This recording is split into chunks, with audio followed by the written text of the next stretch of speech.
Archéologue du futur, pionnier du digital, poète en hexadécimal, je vous salue bien bas et je vous dis bienvenue dans Médiatique, votre émission dédiée au TIC que vous retrouvez, vous le savez, chaque jeudi de l'été de 15h à 16h sur les ondes de radio Alger Chaîne 3. Je suis Reda Menassel et en compagnie de Jawida Zeka derrière la vitre et de mes chroniqueurs de talent, nous allons tenter pendant une heure de temps de faire et défaire l'actualité en matière d'innovation, de clubs étudiants, de recherche scientifique et de nouvelles tendances. Et au programme de cette première émission estivale, chapeautée par notre Sarah Mahchem nationale, nous aurons le grand plaisir de recevoir Madame Isma Messoudi. Elle est Digital Coach and Communication Skills Trainer, s'il vous plaît. Elle est accompagnée d'Inès Neili, créatrice de contenu à plus d'1 million d'abonnés sur Instagram. Et tout ça et bien d'autres choses encore, c'est dans Médiatique, l'émission qui vous emmène à la découverte de la Terra Numérica, juste après ceci. Médiatique, présenté par Reda Menassel chaque jeudi sur Radio Alger Chaîne 3.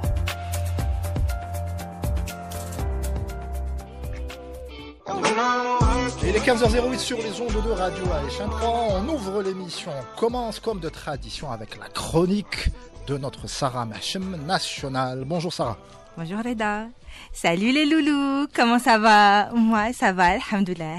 Ne zappez pas s'il vous plaît, il y a une raison à ce ton de voix. Voilà. Aujourd'hui j'ai décidé d'être influenceuse Reda. Filtre activé, positivité déclenchée, la vie est belle. J'ai fait mon sport, j'ai pris un toast avocado, moins 30% sur votre prochain achat. J'adore Alger. Et je vous ai pas montré mon outfit du jour. Je vous laisse me mettre un cœur si vous aimez. Alors Reda, j'ai pas encore choisi ma catégorie d'influenceuse. J'ai choisi bien évidemment la plus rentable, mais j'hésite entre la femme libérée, entreprenante. Vous avez vu mon rouge à lèvres? Je vous laisse la référence. C'est Big God and Galm 58. Ou la Desperate Housewife, mais faire le ménage, c'est dur. Je me dis que j'ai 2 gamins. Je pourrais toujours leur mettre des cœurs et des fleurs sur le visage et voir combien de likes je peux en tirer. Comme j'aime beaucoup ma communauté, c'est devenu mes copines, ma deuxième famille, mes sœurs, je leur cache rien, j'ai décidé de lancer un concours pour les remercier d'être toujours là pour moi. 3 iPhone 15 Pro Max à gagner juste en likant et commentant la liste des 50 partenaires que je vais citer. Je dois avouer c'est ça en plus. Je dois avouer que je galère un peu quand même, mais Fololo stagne et cet algorithme va me rendre malade. Franchement, mes chéris, faites un effort. Je me tue à vous faire du contenu toute la journée, likez chouïa. Puis Inès, wesh, taguez chouïa entre la communauté. Sans cela, je n'aurais nul choix que de passer à l'étape ultime, celle du clash. J'ai quoi? À peine quelques minutes d'influence et je suis déjà en burn-out. Besoin d'une détox digitale. Laissez les gens me chercher pour mieux me retrouver. Drink, drink, drink. Allô? C'est mon manager, à l'instant. Quoi? Une crème de corps qui te fait grossir et maigrir selon tes envies? Y a que c'est naturel, hein? Ok, dis-leur, pour de C'est real... surnaturel, à ce niveau. Pour de real, j'offre les stories. Sorry les dames, mais là, j'ai du boulot, quoi. Tout cela peut sembler drôle et superficiel, j'use et j'abuse des clichés, frôlant un stéréotype presque parfait. Alors ça, c'est la voix normale de Sarah, hein, je rassure les auditeurs. Voilà. Mais si le temps d'une heure, je vous proposais justement de mettre de côté vos préjugés et de nous intéresser à l'impact réel de ces influenceurs qui, entre parenthèses, préfèrent se faire appeler créateurs de contenu. Contrairement aux hommes sandwich, l'influence a su créer du lien et de la proximité, recréant la publicité. Un nouveau touchpoint, un nouveau canal qui, entre de bonnes mains, bien évidemment, vient créer du contenu authentique basé sur une relation de confiance. Les influenceurs ne se contentent pas de promouvoir des produits, ils les intègrent dans leur vie. Si je suis Inès, c'est parce que je m'identifie à elle ou en elle, et j'estime avoir les centres d'intérêt communs avec elle. Même si elle me parle d'une marque de paprika que je peux utiliser comme blush naturel et nutritif pour la peau, je prendrai le temps de l'écouter et probablement de la tester. Et puis...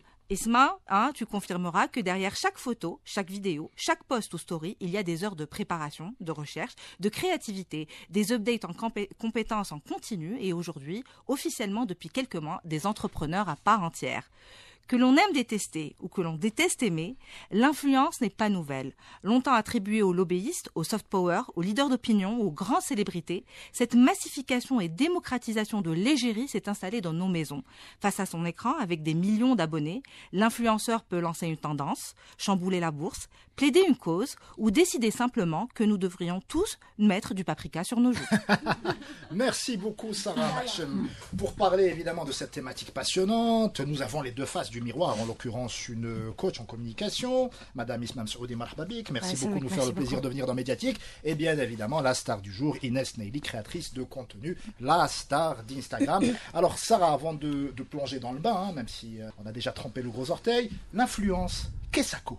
Il y a vraiment deux points de vue. On va dire en termes de business, on va parler plutôt du moment que je suis payé, donc je suis influenceur. Donc on a ce côté-là business aujourd'hui, vu qu'on s'enregistre dans un cadre de travail. Payé pour faire la promotion. Je suis payé, donc je suis influenceur. Okay. Maintenant, j'ai lu quelque chose de super intéressant et j'ai bien aimé la définition, et vous me direz ce que vous en pensez. C'est l'acceptation moderne de ce qui est un influenceur est très liée aux réseaux sociaux et aux compétences de cet utilisateur ont pu acquérir sur ces plateformes. En gros, en fait, c'est cette faculté et cette facilité à utiliser une plateforme qui fait que vous allez l'exploiter en tant qu'influenceur plus vite et plus facilement et donc gagner en compétences et en followers pour pouvoir devenir influenceur.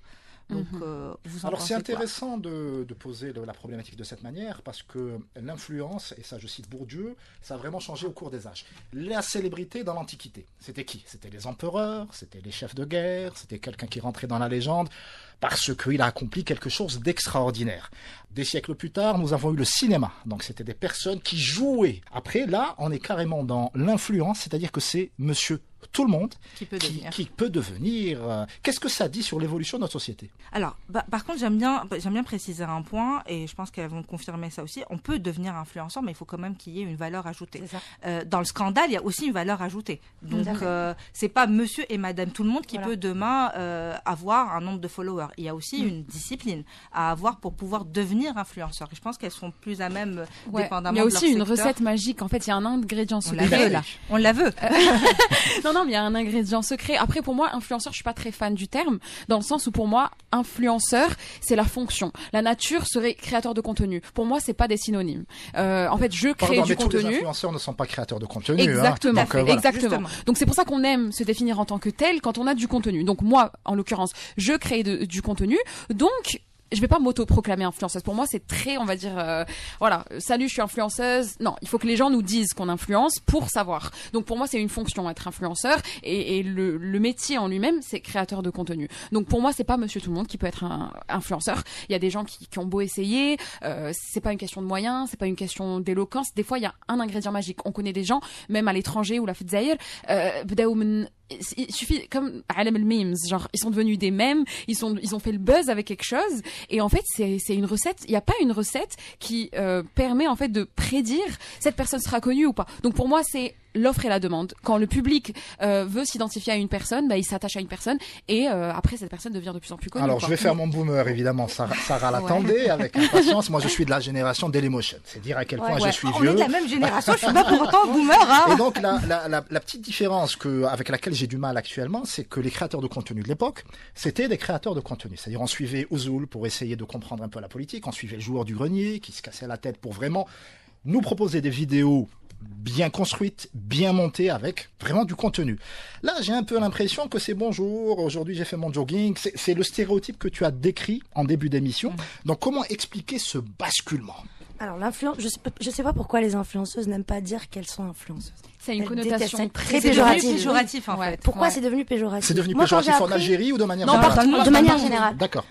Quand j'ai commencé la communication, quand j'ai commencé mes études, on nous a appris que les influenceurs, c'était les grandes stars, les acteurs, les footballeurs. C'était une conséquence à un travail.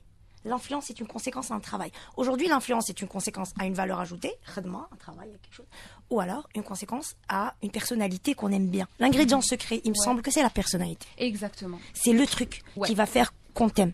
C'est ni des connaissances en marketing digital, ni des connaissances en marketing digital, ni des connaissances particulières. C'est vraiment le petit truc. En fait. C'est un cocktail que personne ne détient la vérité. On va ou apporter de la valeur, ou inspirer, où les gens doivent s'identifier, comme tu disais Sarah, à cette personne.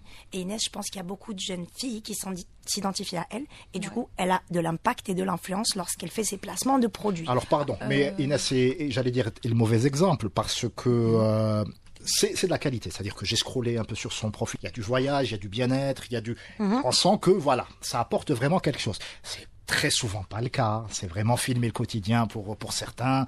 C'est vraiment de la promotion à peine déguisée pour la... Je suis pas rétif au phénomène. J'essaye juste de le comprendre en bon quarantenaire que je suis. Voilà. Peut-être scroller un peu plus, Reda. Après, il a raison, il faut de tout après. Il y a de tout. Aujourd'hui, après, je voulais juste rebondir, ce qui va peut-être répondre à ta question. Quand on dit que l'influence, il y a la petite recette magique, mais j'ai l'impression aujourd'hui, l'influence est une chose, donc de pouvoir gagner en notoriété, mais le créateur de contenu aujourd'hui, et je le vois notamment sur ton profil, alors il faut savoir que Isma s'appelle la Digita sur Instagram, voilà, et qui coach justement de futurs influenceurs ou de futurs créateurs de contenu. J'ai l'impression qu'il y a aussi une part de discipline, de quotidienneté justement pour pouvoir devenir influenceur, de connaissances d'algorithmes, d'autres connaissances et de compétences. Exactement. Il n'y a pas que cette recette magique, il y a aussi du travail. Avant, c'était plus facile de devenir influenceur. À l'époque d'Emeralia, il suffisait de montrer un petit peu sa vie, de montrer un petit peu son activité, d'avoir une personnalité un peu sympa, qu'on puisse s'identifier. Bim, on devient influenceur. Aujourd'hui, on voit de plus en plus que les influenceurs peuvent être médecins, peuvent être architectes, peuvent être décorateurs d'intérieur, que sais-je. Et aujourd'hui, on voit que ça commence à devenir de plus en plus difficile de se faire une place sur les réseaux. Et tout le monde veut sa part du gâteau. Donc c'est pour ça qu'il y a des gens qui vont vers le clash, tout ça. Ce que j'essaye d'apprendre aux gens. Pardon, mais c'est ce qui fait justement que le contenu est plus qualitatif, et c'était pour répondre à Reda. Tout à fait. Aujourd'hui, de plus en plus, les influenceurs ont besoin de faire de la qualité pour exister. Après, moi, je suis pas forcément pour l'influence avec placement de produits de cette manière. Moi, j'aime bien quand c'est subtil. J'aime bien quand on reste fidèle à nous-mêmes, fidèle à notre propre contenu. Alors, pour revenir sur le joueur du grenier, qui est mon influenceur, mais mon idole. Grave. Il y a eu une petite polémique au début de la monétisation des vidéos YouTube, et donc certains étaient pour, certains étaient contre. Et ce qu'a fait le joueur du grenier, c'est qu'il a intégré ça en faisant des espèces de courts-métrages au début de ses vidéos traditionnelles. Donc, il a contourné le problème, il a compris que c'était un impératif de survie économique, et il en a fait quelque chose de créatif, quelque chose de fun, quelque chose de drôle, quelque chose qui fait sa marque et qui justifie la fanbase énorme et fidèle qui le suit depuis pas mal d'années. Mais quand tu suis Inès, je vais prendre un exemple de série, là je les connais pas tous par cœur, mais il y en avait un que j'avais aimé, c'était pour la promotion d'une valise. Il y avait toute une mise en scène qui surjouait beaucoup, vraiment, on était sur... Je me suis éclatée. Voilà. Et du coup, en fait, t'as plaisir de regarder une vidéo qui est finalement totalement promotionnelle du début à la fin. On sent pas qu'on est en train de me vendre quelque chose. Et alors, ça surjouait dans tous les clichés. On sentait que c'était de la mauvaise comédie entre parenthèses et que elle était vraiment là pour elle jeter la valise. Donc, je pense qu'il y a justement aujourd'hui cette créativité qui vient sur notre façon de présenter la publicité. Et c'est pour ça que nous, en tant qu'agence, on fait aussi appel à des influenceurs. Et je te laisserai détailler plus cette partie commerciale sur comment tu réfléchis justement pour pas tomber dans le moins 30%. Alors déjà, moi j'évite les placements de produits classiques là, dropshipping, tout ça, moins 30%, code promo. Je crois que j'ai dû en faire genre 5 en genre 7 ans. Vraiment, t'as les sites, swipe up et tout. Moi, quand je travaille, c'est plutôt avec des marques, avec des multinationales, dans la tech, les boissons, les VTC, tout ça. On va dire que j'ai fait le tour.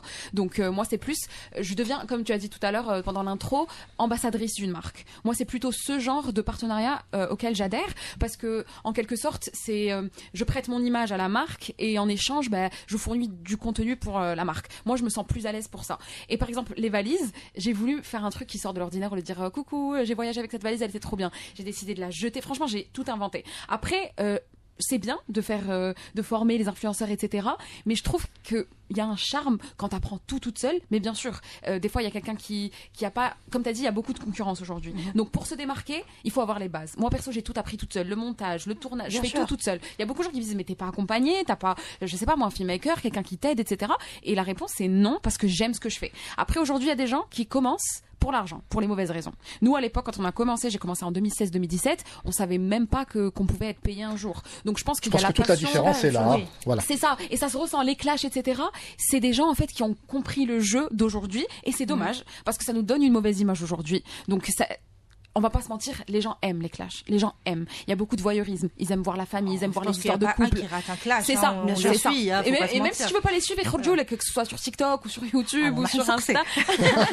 Donc, je veux dire, au début, c'est pas ce que c'était. Après, c'est à nous aussi de se démarquer. Et je pense que les gens comme Isma, c'est bien aussi. Je viendrai me faire coacher. Mais est-ce que c'est si mauvais que ça de se dire aujourd'hui que les gens commencent pour de l'argent, sans rentrer dans le clash? C'est-à-dire, moi, je vois aussi une nouvelle génération d'influenceurs. Donc, c'est vraiment les tout nouveaux qui démarrent notamment via TikTok, parce que tu as vraiment deux différents types d'influenceurs. Ceux qui sont en train d'exposer sur Instagram ne sont pas forcément aujourd'hui sur TikTok et inversement. Ce sont des et tu vas nous expliquer pourquoi. Voilà, c'est des codes complètement en fait différents. Ça appartient à une génération un peu plus jeune. D'ailleurs, nous à l'agence, on les appelle les vieux influenceurs. Donc, je suis désolée, mais voilà, on vous met. Et j'ai l'impression qu'ils apportent une fraîcheur et une nouvelle façon eux aussi de consommer. Ils sont beaucoup dans. Après, sur TikTok, t'as rien. Toi, il faut que je check ton algo. Alors, pourquoi est-ce que Sarah me dit ça? Parce que je suis nouveau. Voilà, j'explore TikTok depuis quelques mois et c'est hallucinant. C'est une Algérie parallèle. Le bonhomme qui se maquille et qui répète pendant 2 heures Anasamaka. J'étais pas prêt. Il y en a qui font l'aumône aussi aujourd'hui sur TikTok pour gagner sur des lives. C'est des millions de followers. Ça, je comprends pas. Comment est-ce qu'on en arrive à ce point? Après, ce genre de profil, ils sont là pour faire du buzz, encore une fois, pour faire de l'argent via, parce que TikTok, on a ce système de live qui fait qu'on gagne de l'argent. Mais en termes de partenariat de marque, on ne va jamais s'associer avec ce type d'influenceurs, justement. Tout à fait. Parce qu'on arrive à gagner aujourd'hui de l'argent grâce à TikTok. On n'a pas réellement besoin des marques. TikTok a cassé un peu le game et a changé complètement le game. Aujourd'hui, comme tu disais, la jeune génération a compris autre chose. Elle joue sur l'humour, elle joue sur la répétition, sur le fait de se maquiller face à une caméra. C'est complètement différent aujourd'hui. En fait, on aura du mal, toi et moi, à comprendre tout ça. Mais Lyoum, ils ont une autre aqlia, complètement différent. Et se faire coacher, justement, ça sert à quoi? Ça sert à comprendre l'algorithme plus vite et à réussir plus vite. Et à être éloquent plus vite. Parce que maintenant, on n'a plus le temps. Mais pardon, est-ce que justement le fait de maîtriser cet algorithme ne va pas pousser à une espèce d'uniformisation du contenu? C'est-à-dire qu'on sait comment ça fonctionne, on sait ce que je dois highlighter pour que ça fonctionne, pour que ça buzz, pour que ça devienne viral. L'exemple que j'ai constaté, je suis pas un expert, mais de mon petit point de vue, il y a une mode des vlogs tourisme depuis 1 ou 2 ans. C'est-à-dire les gens vont à la Casbah, ils filment, etc. Et grosso modo, c'est un contenu qui est hyper similaire. C'est pratiquement les mêmes spots, c'est le même vocabulaire, ce sont les mêmes informations. C'est-à-dire, il n'y a même pas un travail de recherche à la nota bene, etc. C'est du Wikipédia que je redonne à l'antenne. Et c'est ce que j'essaie de faire, moi, justement, avec mes coachs. Ce que j'essaie de faire, c'est de faire ressortir leur personnalité et ce qu'il faut highlighter dans leur personnalité pour que ça fonctionne. Et mon but ultime, c'est que chacun d'eux ait un compte qui lui ressemble. Mais chez un compte uniforme, avec les bons algorithmes. C'est-à-dire, moi, je leur donne les best practices, et puis, à eux, de se débrouiller pour faire ressortir le bon, pour plus au moins avoir de l'influence. Et avoir de l'influence, encore une fois, je vois pas pourquoi c'est devenu péjoratif, parce qu'un influenceur est censé être un leader d'opinion. Comme tu disais, Sarah, c'est censé faire bouger des masses, c'est censé... Je cite Numidia, encore une fois, Numidia qui est une grande leader d'opinion. Désolée, mais c'est la vérité. Quand il y a eu personne n'a dit le contraire autour de ça. Souvent, on n'a pas fait les gens ne nous voient pas. Là. Souvent, les gens adorent la détester ou détestent l'adorer. C'est souvent ça. Elle avait sorti un parfum, je pense, il y a quelques mois, et elle avait eu un bashing extraordinaire que je ne comprenais pas. Si le produit ne vous plaît pas, n'achetez pas et point barre. On n'est pas obligé de le casser. Pourquoi des incendies, quand il y a eu les incendies, quand elle a fait bouger des masses pour l'eau, etc. Les concentrateurs, on s'en souvient. Exactement. Très bien. Sarah, tu m'expliquais tout à l'heure en off que justement existait sur Instagram ou sur TikTok ou encore sur YouTube pour les vieux, c'était pas la même chose, les algorithmes étaient très très différents et donc il y avait des practices, comme vous dites, très très différentes aussi. En fait, c'est une question de code, de tendance, de format également, qui vont faire que on va plus se retrouver. On va juste prendre en revenant en arrière. T'aurais pu te lancer sur Facebook, Inès. Non, merci. Tu ne t'es pas lancée sur Facebook. Pourquoi non, merci. C'est aussi Facebook et TikTok. J'ai jamais adhéré, jamais réussi. C'est la toxicité de ces deux réseaux. C'est les gens qui sont sur Facebook. C'est une autre gamme en fait. Parce qu'on me met souvent sur Facebook quand genre je suis au stade ou là les médias ils aiment bien faire des petites interviews et tout. Tu vois dans des événements tout ça. Et en fait, il y a un ramassis de d'insultes non demandées et gratuites. Ah, sur Facebook aussi, parce que TikTok, oui, c'est connu. Twitter Facebook, aussi. c'est extrême. Non, Twitter, c'est la plateforme pour les insultes, mais Facebook Twitter, aussi, ça peut être très toxique. Il y a plus ou moins des arguments sur Twitter. Ici, c'est gratuit, c'est bashing, genre vraiment free, genre c'est horrible. Ça me traumatise, moi, Facebook. Donc non, j'aurais jamais pu commencer sur Facebook. Instagram, c'est la communauté qui me ressemble le plus. Ou pour les vieux comme moi, c'est LinkedIn. Voilà. LinkedIn, ouais, c'est complètement différent. Après, LinkedIn, c'est un autre type aussi d'influence. Ouais, c'est un autre monde. On a des gens, plus les influenceurs un peu corporate, un peu entreprises, qui sont en train aujourd'hui, justement, de monter aussi en puissance. On fait aussi appel à eux. Bon, Jalel aurait pu venir nous en parler. Il est top créateur. Qui est top créateur, justement, sur LinkedIn. Bon, faut écrire les longs pavés. Ça aussi, c'est une discipline. Ce mot est important. Oui. En fait, je pense que pour chaque plateforme, faut savoir adapter des codes qui sont changeants, qui bougent très régulièrement, mais après on va avoir une grande structure globale qui va suivre. Voilà. Donc et après je pense qu'il faut aussi vouloir s'adapter. Inès n'a pas spécialement envie de danser, même si je rentre dans le cliché de TikTok, mais peut-être qu'elle a pas spécialement envie de danser sur TikTok. Le plongeon في البابور هذاك c'était sympa, ouais, c'était sympa. J'invite tous les auditeurs de l'émission à aller voir la meilleure tchibéika de l'univers. Non, c'était drôle, c'était bien ça. Alors on va essayer de passer de l'autre côté du miroir, et ça c'est un débat qu'on a déjà eu, Sarah, c'est par rapport aux publicitaires, c'est-à-dire à la facilité, ce que moi je considère comme étant de la facilité, la mort de la création, de faire appel systématiquement aux influenceurs plutôt que de se casser la tête entre créatifs pour pondre une campagne originale, quelque chose qui a la tirée Ardisson à l'époque. Encore une vieille référence. Alors, j'aurais tendance à dire que c'est un peu un raccourci. C'est-à-dire que faire appel systématiquement aux influenceurs va rentrer dans un écosystème. On va pas se dire, ah tiens, je vais tout de suite, j'ai une campagne, je dois lancer un produit, donc automatiquement, je suis censé prendre une influence. Ça va. C'est un peu l'impression de l'extérieur du business. C'est l'impression que ça donne. On va dire que c'est un touchpoint qui est récurrent, c'est un touchpoint qui revient souvent. Après, il y a le choix de l'influenceur qui répond à beaucoup de critères, comme son taux d'engagement, sa qualité de travail, sa créativité, son sérieux. Ça, c'est quelque chose qui est primordial. Est-ce que la personne va me délivrer rapidement, ne va pas disparaître, son téléphone ne va pas tomber flapissé, ou son enfant va être malade. Ça arrive, ça. Moi, je peux écrire un livre sur les influences. Je compte le faire quand j'aurai pris ma retraite, parce que pour le moment, j'ai du bise à faire tourner. Mais aujourd'hui, l'influence va apporter cette crédibilité de par la personnalité de la personne. C'est-à-dire que quand je vais vouloir vendre une bouteille d'eau, elle ne va pas venir me dire cette eau est bonne. Elle va vraiment la faire rentrer dans son quotidien, dans son expérience. Et puis, il y a cette proximité, cette relation que j'ai avec l'influenceuse. C'est mondialement ou en Algérie? C'est parce mondial. Que chez nous, j'ai pas forcément l'impression de cette corrélation entre la personnalité de l'influenceur et le produit. Revenir sur Nota Bene, par exemple, c'est un youtubeur historien, donc on lui propose des partenariats avec des musées, etc. C'est tout à fait en corrélation avec ce qu'il propose. En Algérie, pour un VTC, on a une influenceuse lambda qui est véhiculée elle-même, donc qui prend pas le... Voilà. Après, tu vois, comme il y avait des dérives partout en e-influence, tu as des dérives aussi en marque et en brand et en agence. Après, c'est aussi la faute des agences, si je peux me permettre aussi. C'est eux qui n'ont pas bien prospecté. S'ils viennent vers une influenceuse, c'est pas du tout son domaine, en fait. Donc là, il y a un tri. Qui voit juste les chiffres. C'est ça, c'est ce que j'allais dire. Elle est millionnaire, ça me suffit, alors qu'il y a vraiment des critères à prendre en compte. Après, il y a des dérives et il y a des mauvaises pratiques partout. Voilà. Et de dire que faire appel à un influenceur, c'est une facilité. Moi aussi, je peux dire faire appel à un footballeur qui court derrière une balle, c'est une facilité, alors qu'ils se font des millions de dollars et personne ne dit rien. Donc quand c'est les influenceurs, on a tous les franchement tous les clichés et tous les trucs. Ouais, c'est la facilité. Bah non, courir après un ballon, c'est pas facile. C'est pas ce qu'on a dit. C'est pas facile. Pour un publicitaire, c'est un peu plus simple peut-être de demander à quelqu'un d'être son ambassadeur, en quoi c'est son simple porte-voix. En quoi c'est simple? Bah, ça évite de sortir le concept qui va être disruptif. Et s'ils sortent un concept, ils font appel à un influenceur avec un bête de concept. Oui, ça je suis pour.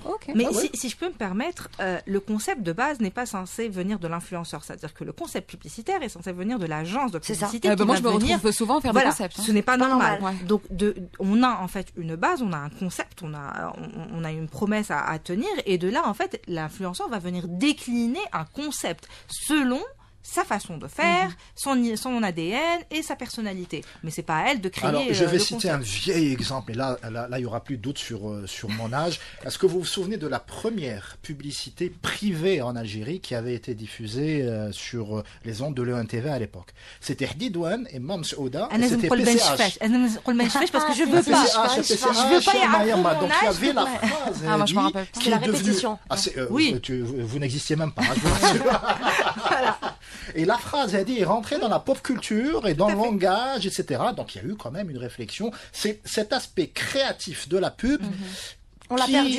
On l'a peut-être perdu. Mais encore une Mais fois, ça là, reste on a mon perdu ressenti la personnel. créativité dans tout le domaine de la Je publicité. suis d'accord. C'est pas à cause des influenceurs. Non, non. C'est une problématique budgétaire, c'est une problématique compétence, c'est une problématique. C'est un raccourci, voilà. quelque part, C'est des voilà. fois. Donc aujourd'hui, c'est pas parce que les influenceurs sont rentrés dans notre écosystème qu'on fait de la mauvaise Après, publicité. des fois, il y Est-ce que- a le problème du temps. Pardon.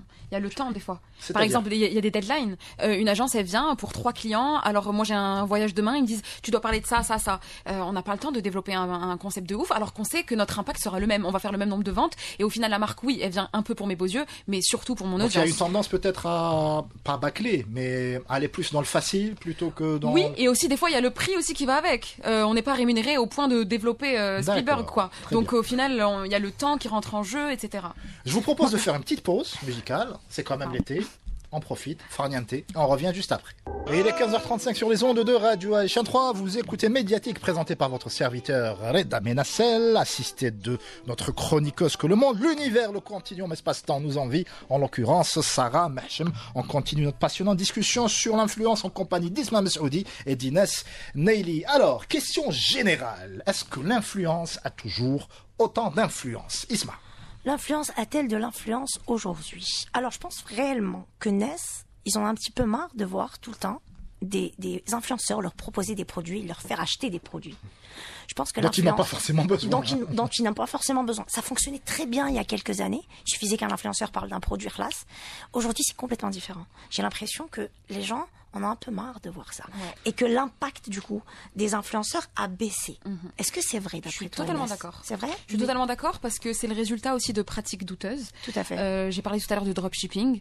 Alors, est-ce qu'on peut expliquer brièvement à nos Alors, le auditeurs ce que c'est? dropshipping, c'est le fait d'acheter un produit à moindre prix, D'accord. en l'occurrence de Chine, et de le revendre à genre du x10, x20, en vantant les mérites du produit. Alors, c'est ça le même reste produit, Ouais, hein, c'est ouais, juste ouais. le prix qui... Ouais. Exactement. Et en fait, c'est une pratique qui a vraiment...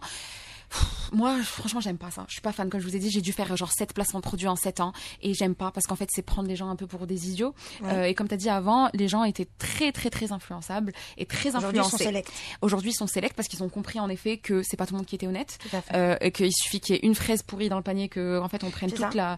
la mauvaise réputation. Surtout au prix de la fraise. Donc, donc au final, je suis contente que les gens se méfient plus, Tout à fait. parce que ça arrive, ça nous permet à nous, les Dans gens, la qualité. je m'autoproclame quand même assez honnête comme influenceuse, donc ça nous permet en fait de nous démarquer. Et alhamdoulilah, à chaque fois que je rencontre des gens dehors, ils me disent Inès, on te fait confiance. Et genre cette phrase, pour rien au monde, je la perdrai. Et malheureusement, il y a des gens qui abusent de la confiance des gens, parce qu'il y a des gens jeunes, il y a des gens et ça n'a rien à voir avec l'âge, parce que des fois il y a des gens qui arrivent à se faire influencer, qui sont juste influençables, qui manquent de je sais pas moi. Il y a des gens qui tellement ils aiment une personne qu'ils suivent, ils sont capables de faire n'importe quoi et de reproduire des comportements. Au final, un influenceur, quand on l'aime et on le regarde, c'est pas juste acheter des produits, parce que c'est très cliché. C'est ça. Mais aussi, il recopie aussi le comportement, même inconsciemment. Pour moi, on se fait influencer, même Tout qu'ils à disent, fait. il y en a beaucoup qui disent, ah, na واحد ما influencé, mais تفيقش بصح تحب ولا تكره. Bien sûr. Comment on Tu es explique ça, influençable. justement, le fait d'être influencé par quelqu'un? Comment est-ce que cognitivement, dans le cerveau, on se dit, tiens, elle C'est me inconscient. montre ce parfum, De donc manière j'ai générale, envie de l'acheter. C'est inconscient, on s'identifie à la personne en Il y a la réalité. confiance aussi. Ouais. Il y a la confiance. Et est-ce qu'elle dégage? On s'habitue à voir la personne dans son quotidien. On s'identifie sans s'en Donc rendre on pense la connaître alors que On c'est pense juste la une connaître. image, Exactement. Ou pas. une réflexion. C'est peut-être pas une image. Moi, je suis vraie. Enfin. Il y a des gens qui pensent. Est-ce que tu vois des gens dans la rue, ils ont l'impression de te connaître depuis toujours. Mais de tu ouf. vois. Ils me C'est font très des câlins bizarre. et Ils font tout. des câlins, je relis Alpha. Et Ouais. en fait, moi aussi, ça m'arrive. Ouais. Moi, j'ai 2-3 chats. Ça m'arrive aussi. Vraiment, ça m'arrive aussi. Et c'est très dérangeant parfois. Parce que moi, je les connais pas. Les gens. Ah ouais. Oui, mais Bon, c'est bref. vrai que s'ils doivent te faire des bisous, C'est un peu très chelou. bizarre. Moi non, au Très- contraire. Moi, au contraire, j'aime bien cette proximité et je fais exprès qu'il y ait une proximité parce que c'est le but, pas pour vendre des trucs, mais pour créer une proximité et enfin, je sais pas moi. Sur Instagram, il y a des gens que je ne connais pas du tout, que je n'ai jamais rencontrés, avec qui j'ai vraiment beaucoup d'échanges et je les appelle. C'est vraiment une copine d'Instagram. Comme je rencontrerais une personne aux toilettes et puis je discute partout. Mais c'est vraiment des échanges très sincères et on a l'impression qu'elle rentre dans ta vie. Exactement. C'est exactement ça. Mais je pense que pour influencer, on est influencé par tout et tout le monde. Je peux t'influencer maintenant et te dire ce soir on va manger une pizza et te... Exactement. C'est pas de l'influence, on y va tout de suite. La force de persuasion, la communication, c'est l'émotion qu'on touche. Exactement. Quand on touche l'émotion, on persuade les gens. Et en fait, elles touchent l'émotion par leur vie, ça dépend, chacune sa recette. Mais elles touchent l'émotion parce qu'on éprouve de l'empathie pour elles ou de la sympathie pour elles. Vous voyez ce que je veux dire? Et à force, sans nous en rendre compte, on commence à lui faire confiance. On commence à l'aimer. Et une fois qu'on lui fait confiance, on achète. C'est comme ça, c'est le process. Je te connais, je t'aime, je te fais confiance, j'achète. Exactement. Tu voulais rebondir? On aime, en fait, comme tu as dit, ils aiment l'émotion, ils aiment ce qu'on représente, en fait. C'est ça. C'est-à-dire qu'ils recopient un comportement, ça peut être un truc qui touche l'argent, comme autre chose. Par exemple, il y en a beaucoup qui disent Inès, grâce à toi, j'ai appris le français, j'ai appris l'anglais. En fait, ils recopient un comportement très positif. Je trouve qu'on parle pas assez du côté positif. Je suis d'accord. Parce que c'est vrai qu'aujourd'hui, il y a des personnes qui présentent, qui représentent pas grand-chose. Donc, à part des produits, ça vend rien du tout, ça brasse du vent. Je suis désolée, et c'est vrai. Mais des fois, il y a des comportements. Par exemple, Inès, tu m'as donné envie de voyager toute seule pour la première fois. J'ai appris une langue, je suis partie au stade. En 2017, quand je partais au stade, on me traitait de folle. Et maintenant, je suis genre la meuf qui va au stade. J'ai fait toutes les compétitions, Wink, Trahed et tout, je voyage, etc. C'est ça. La place de la femme dans l'espace public. Exactement. Et moi, ce message-là, je le dis pas. Je dis pas que voilà, je suis là pour que la femme soit libre. Je le dis pas. Mais ce que je transmets et ce que je laisse transparaître, en fait, c'est ça le résultat. Donc, j'influence sans être influenceuse, mais en étant influenceuse. En fait, c'est ce que je dégage. J'aime pas dire salut, je suis comme ça.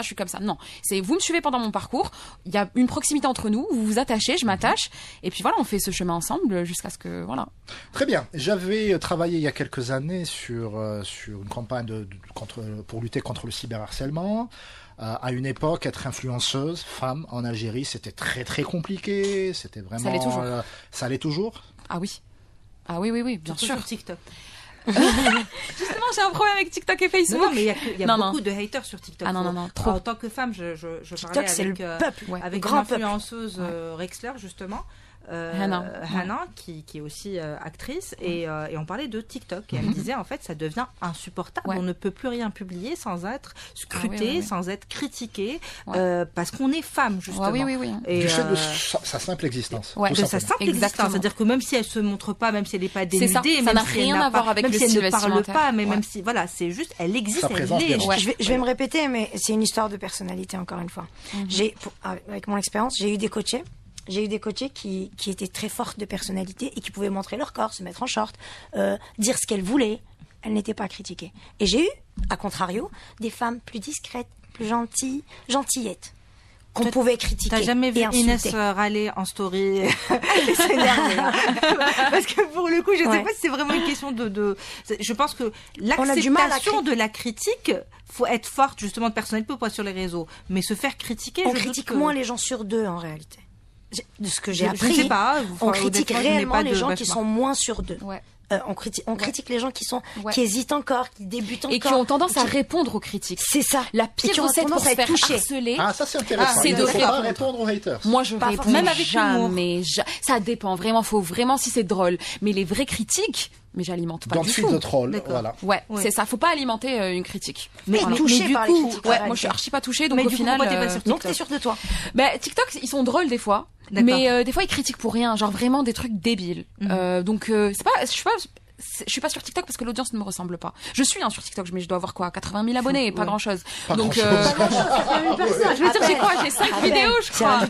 Donc c'est l'audience. Moi, si je suis pas très chiffre, ni algorithme, ni la course aux chiffres, parce que sinon je me mettrais partout. Mais je vais là où je me sens bien. Voilà, c'est la santé mentale avant tout. Très bien. Sarah, il nous reste à peu près 10 minutes, un petit quart d'heure d'émission. C'est quoi les tendances justement pour cette année et pour 2025 surtout? Il faudra être présent sur quel réseau social? Écoute, je pense qu'au final, on sait qu'on n'a pas à être présent sur Facebook, ça c'est un fait. Je suis d'accord. Dans le sens où Facebook est mort. Facebook, pas qu'il est mort, il a une autre utilité aujourd'hui. Voilà, on l'utilise différemment. On va plus le garder pour garder contact avec ses proches, avec ses amis d'école, les dates d'anniversaire. Il sert quand même à rappeler les dates d'anniversaire. C'est un média fourre-tout. Voilà, on retrouve nos anciennes photos, donc quand on a envie de se rappeler des articles, des classes. Mais aujourd'hui, ça se joue clairement entre Instagram et TikTok. À l'étranger, TikTok performe énormément, que même au niveau des marques. Aujourd'hui, beaucoup moins en Algérie. Il y a des tentatives d'installation. Comment? Pourquoi? C'est pour les raisons qu'on a citées tout à l'heure. Ce n'est pas l'audience. L'audience, voilà. On n'est pas là pour se faire descendre. On se retrouve avec des polarités négatives. Si on fait appel à un influenceur, les influenceurs qui performent sur TikTok sont ceux qui vont jouer au live, qui vont avoir une utilisation pas très. En plus, c'est chronophage. Je vais pas citer la personne, mais je connais quelqu'un qui fait 4 lives par jour. C'est-à-dire, je scroll, elle est en live. Il y a de l'argent derrière. Ils sont payés. Mais l'endurance. Mais ils sont payés. C'est pas gratuit. Ils sont très bien payés. Voilà. Il y a des sommes astronomiques. Exactement. Donc c'est pas gratuit. Il faut astronomique, pas je sais pas. J'avais vu une vidéo de Nota Bene encore une fois qui comparait ses revenus sur YouTube à ceux TikTok. Sur TikTok, je pense qu'il a $300 par mois, alors que sur YouTube. Non, en live, mais les cadeaux des gens. Les cadeaux des gens. Les cadeaux, quand tu reçois le fameux. L'univers, c'est genre 70 000 dinars, je pense. Voilà. Et le lion. Ah oui.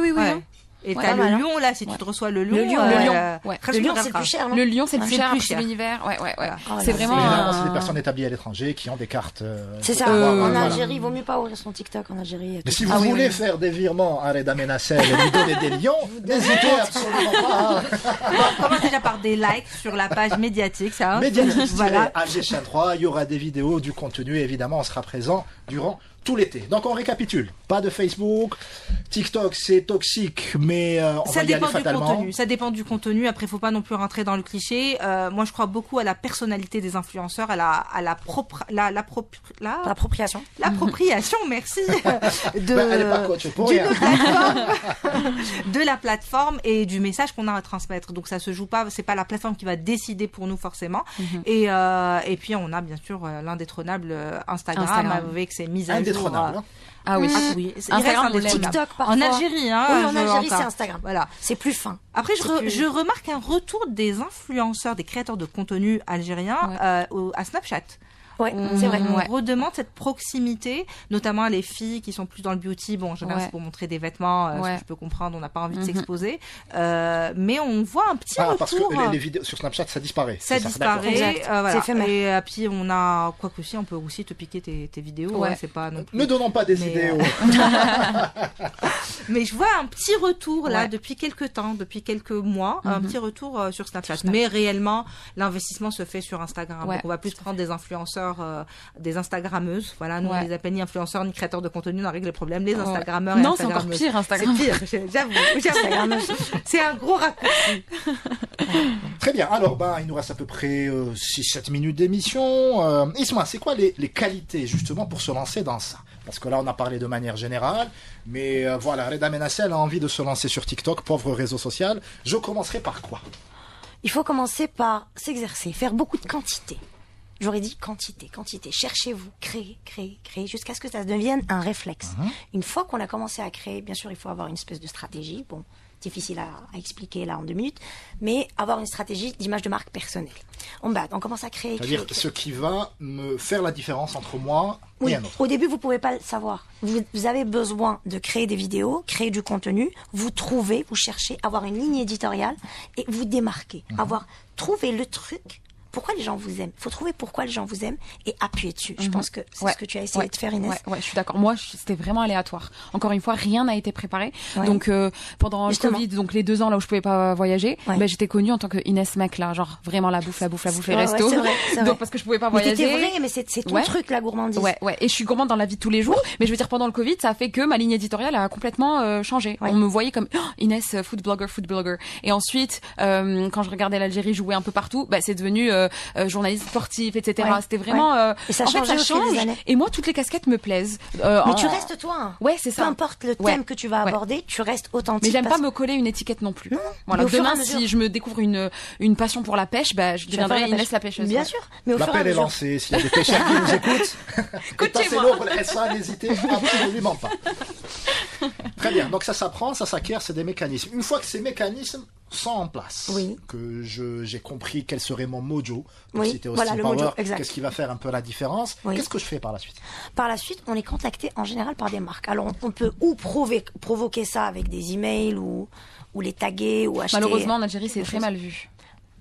Il faut le faire très subtilement. Après, très subtilement, on reçoit des mails. Alors qu'on comprenne, et c'est très mal vu de contacter une marque. Bonjour, j'aimerais bosser pour vous. C'est très très mal vu en Algérie. À l'étranger, il y a aucun problème. On peut les taguer. Voilà, ça peut être très subtil. On peut les taguer. Moi, je suis un peu contre ça. Moi, c'est pas forcément taguer. Taguer, je suis d'accord avec Inès. Taguer, ça fait très salut. Travaillez avec moi, s'il vous plaît. Voilà, c'est mais ça peut être fait subtilement. Mais c'est ça, ça peut être très subtilement. Il y a eu le logo d'une entreprise nationale que tout le monde connaît autour de la table. Donc il y a un graphiste qui a modernisé ce logo, il a fait une petite vidéo sympa. Et ça a buzzé en espérant que justement la Société nationale fasse appel à lui pour organiser une organisation. Donc c'est discret, c'est élégant. C'est ça. C'est une bouteille à la main. Ça dépend comment c'est fait. Mais là, actuellement, moi j'ai reçu un mail récemment, un mail d'un monsieur qui est influenceur, créateur de contenu, mais qui s'est présenté. Je m'appelle, voilà ce que je fais, voilà ma communauté, voilà mon taux d'engagement. Ça t'a tilté un peu, ça t'a fait un peu. Ah, c'était. Non, par contre, par mail, c'était tellement bien écrit, c'était professionnel qu'on a effectivement. Mais vraiment pour le coup on l'a contacté, on a posé nos questions et vous avez travaillé avec lui finalement ou pas? C'est en cours justement. Mais on s'est pas dit il est en train de. J'espère que ça évoluera parce que subtilement. Mais c'est même pas de la subtilité, c'est professionnel. Même avant, t'en as plus besoin. Toi t'as percé à un moment où aujourd'hui c'est plus compliqué en réalité. Elle a plus besoin, c'est en même temps son métier. Non mais elle a plus besoin d'envoyer des mails. C'est les gens qui viennent vers elle. Non, moi il y a des marques, j'aimerais trop travailler avec eux. J'aimerais trop leur dire voilà. On va pas les citer. Jamais de la vie. Et je sais que je pourrais très bien leur apporter quelque chose comme eux ils peuvent m'apporter, mais j'ose pas le faire parce qu'ils vont dire هذيك Inès Naïli est là-bas, j'ai te contacté. Non, si c'est bien. Mais c'est vrai que t'as c'est ça parce que ils aiment bien nous détester. Donc des fois ils m'inventent des vies alors que c'est même pas passé. Genre je vais aller manger quelque part. JT بشي ياكل بتاعك matin. Non, je suis juste venue manger en fait. Donc des fois des comportements normaux. Tu payes. Non, tu vas spontanément. Quand on t'appelle en collab, quand c'est spontané, là on va aller manger par exemple. Est-ce que je peux choisir le resto que je veux et on va aller manger gratos? Alors je veux des sushis. Ça arrive des fois qu'on me reconnaisse et qu'on me dise ça serait bien que tu nous fasses un coup de pouce et qu'on ça m'arrive mais ça me gêne énormément. Bah oui, ça me gêne. J'imagine parce que c'est mon métier. Là je suis là en tant que Inès la plupart du temps je paye et je leur dis écoutez voilà mon numéro personnel, si vous voulez une collab y a pas de souci, on en parle un autre jour. Là je suis là en tant que Inès laissez-moi manger. Imagine t'es médecin et puis tu sors au resto et puis t'as le serveur qui te dit mais tu sais j'ai une otite, est-ce que tu peux checker mon otite là? C'est ça. Ça doit être gênant.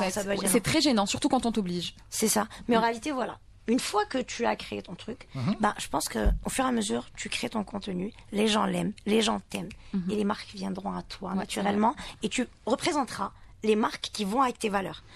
Je pense que faire du VTC, des glaces, des fringues, une piscine, c'est faut avoir une cohérence. Oui, je pense qu'il faut c'est une naturel. Je pense qu'il faut une cohérence. Non, ma routine, moi je prends un VTC, après je vais à la piscine, après je mange une glace. Après dans sa vie, dans son quotidien. Moi, je vois peut-être l'influence différemment. La cohérence est plutôt quand on choisit deux marques de VTC. Exactement. C'est ça. Moi, aujourd'hui, c'est dans l'exclusivité. Exclusivité sectorielle. C'est ça. Et même si la marque ne t'oblige pas à l'avoir, mais tu peux venir dire à ta communauté. C'est immoral, Voilà, aujourd'hui j'utilise telle marque pour mon visage, elle est géniale, c'est super, et puis 2 semaines après, finalement je vais vous montrer une nouvelle marque. Moi je refuse énormément de choses juste parce que je me suis un peu trop associée à certaines marques, notamment de livraison, de nourriture, de VTC. On me connaît en tant que Inès et de dire salut, j'ai changé. Même pour des grosses sommes, je vous jure que j'ai beaucoup refusé. Je conçois un peu l'influence différemment peut-être. Peut-être que je vois les choses. Je préfère travailler avec 3 marques, mais des marques solides. Et 3 marques qui fonctionnent bien toute l'année, plutôt que travailler avec 20 marques incohérentes. Mais ça dépendra de ton écosystème. Ça dépend. Oui, ça dépend de ta routine. Est-ce que l'écosystème aussi publicitaire tu peux mettre la piscine dans ta routine, tu peux mettre la glace dans ta routine. Faut pas oublier nos auditeurs. C'est quoi un écosystème? En fait, aujourd'hui, faut pas oublier que l'influenceur ne vit pas seul. Il y a un écosystème autour de lui. Donc, l'influenceur influenceur va travailler, bon, dépendamment de chaque profil, il peut avoir un filmmaker, il peut avoir un CM, il peut avoir un photographe, il peut avoir une agence. Squeezie, par exemple, à 50 personnes voilà. sous ses ordres. Donc aujourd'hui, c'est une réelle économie, l'influence. On n'a pas les chiffres aujourd'hui. Je pense que d'ici un an, avec le statut auto-entrepreneur, on pourra un peu mieux lister et savoir combien rapportent aujourd'hui ces influenceurs. Mais du coup, il y a un réel écosystème qui fait que si j'ai envie aujourd'hui de me dire, moi, je veux avoir je veux travailler qu'avec une seule marque, ça m'intéresse pas de courir les marques. Faut qu'il y ait aussi derrière un environnement positif et qu'il faut qu'il y ait aussi derrière des marques qui sont en train de faire et surtout de signer des contrats. Je pense pas que tu aies à signer souvent des contrats annuels. C'est souvent des touch points que tu fais. Avant, beaucoup. Maintenant, justement, comme il y a beaucoup plus d'influenceurs, etc., il y a plus de one-shot, parce que les marques ne savent pas trop avec qui s'associer, ils ont peur aussi. Si aujourd'hui, la meuf, elle est gentille et demain, elle clash, c'est la marque aussi qui va en prendre un coup. Il y a cette réflexion aussi. Ah, mais oui, bien sûr. Quand on signe des contrats, il y a toujours une clause de moralité. Oui. Voilà, on peut le payer cher. Ouais. Après, moi, c'est inné, donc je vais pas clasher, je clash jamais, mais faut faire attention. Donc les marques. Et quand on est la cible d'un clash, qu'est-ce qu'il faut faire, justement? Ça m'est arrivé. Non, on ignore. Non, ça dépend. Pas un bad buzz des followers, mais une autre influenceuse. Ça m'est déjà arrivé. C'est déjà arrivé. Oui, bien sûr. Je fais la sourde oreille. J'ai rien vu, j'ai rien entendu. Communication minimale. La communication minimale laisse place aux spéculations. Par contre. Ça dépend, en fait. Ça dépend réellement. C'est comme en politique, c'est comme partout. Quand on se fait clasher, on a le droit de répondre je suis contre. Et de faire monter le clash, ou alors de faire la sourde oreille, mais laisser place aux spéculations. Mais c'est pas grave parce que tes abonnés, ils t'aiment et ils te connaissent. Oui, et ça, t'as raison. C'est des stratégies différentes. différentes. Qu'est-ce que tu penses, Thierry? Il faut répondre ou il faut... Moi, je pense que ça dépend du profil. C'est ça. Du profil et de sa personnalité. Je sais répondre, donc ça... Non, mais quand on répond, ça veut pas dire répondre sur le même ton que l'autre personne. On peut le faire calmement. Oui, mais après, ça peut aussi, si tu réponds, l'autre va répondre. Et si l'autre déjà. Va être Boubacaris sur les années. Si tu t'es fait clasher, c'est pour faire du buzz, pour faire des vues, donc automatiquement on va. En fait, quand tu analyses les clashs, à aucun moment on dit ce qui se passe. C'est-à-dire, on en partage avec Inès, il y a des étapes. Étape numéro 1, écran noir. Hasbi Allah wa ni'mal wakil. Rendez-vous à 20h. Étape 2, je commence à dire, je parle, voilà, je parle. Non, c'est pas chanson, elle met son placement de produit. Placement de produit, voilà, placement de produit. Étape 3, du coup, je commence à dire, et je comprends pas, et moi, mais on sait toujours pas de qui elle parle et de quoi elle parle. Donc, t'as l'enquête qui se fait sur les réseaux. Et ça fidélise aussi l'audience. Moi, je sors le popcorn. Moi, perso, je sors le popcorn et je commence à écrire à toutes les personnes. Tu sais qui c'est? Qu'est-ce qui se passe? Mais vraiment. Mais ça rapporte une mauvaise audience. Moi, perso, les seules fois où on m'a clashé, entre guillemets, ça m'a rapporté des gens qui sont là juste pour en fait il y a bagarre quoi. Donc non, moi je réponds pas du tout. Personnalité du tout. Et on arrive à la fin de cette émission passionnante. Merci beaucoup mesdames pour votre gracieuse présence. Merci beaucoup à l'autre côté de la vitre d'avoir assuré comme d'habitude. Quant à toi qui m'écoutes et que je tutoie, si tu vagabondes sur les ondes, ramène du monde à jeudi prochain. Nos horaires de l'été c'est de 15h à 16h, toujours en direct sur Radio H13.